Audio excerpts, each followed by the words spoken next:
Denne video viser, hvordan jeres kreds nemt og hurtigt indtaster kredsens poster efter afholdt kredsgeneralforsamling, men også kontaktoplysninger og træningstilbud via formularen på klubbens hjemmeside. Det tager kun nogle minutter, og nogle af oplysningerne bliver efter godkendelse vist direkte på hjemmesiden under henholdsvis kredse i Jylland, på Fyn eller Sjælland og Øerne. Du starter på forsiden af www.schæferhund.dk. I menuen under klubben vælger du kredse, og herefter indsend kredsens poster og træningstilbud.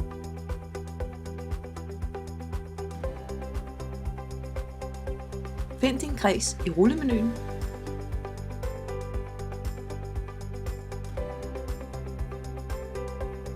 Tryk OK Fortsæt. Her indtaster du kredsens kontaktoplysninger og de træningstilbud, I tilbyder. Udfyld kun de felter under træningstilbud, der er tilgængelige i netop jeres kreds.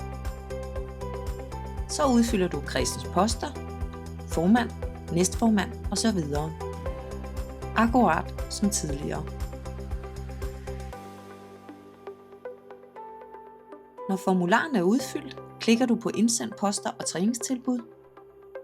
Oplysningerne bliver herefter sendt til godkendelse.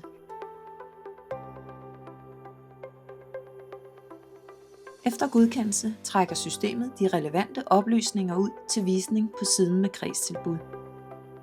Nu kan både nye medlemmer, opdrættere og hvalpekøbere se, hvad jeres kreds tilbyder.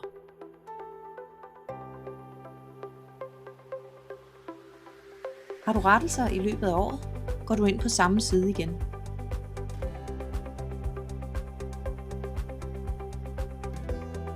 Du behøver kun at indtaste selve rettelsen, kun det felt bliver opdateret.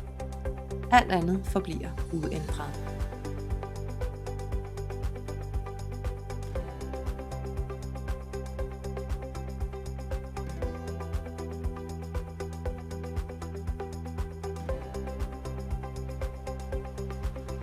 Vi opfordrer alle kredse til at få dette gjort snarest muligt efter afholdt kredsgeneralforsamling. Det er nemlig afgørende for, at vi kan henvise nye medlemmer, vise træningstilbud i vores kredse og give opdrættere et reelt overblik over lokale muligheder.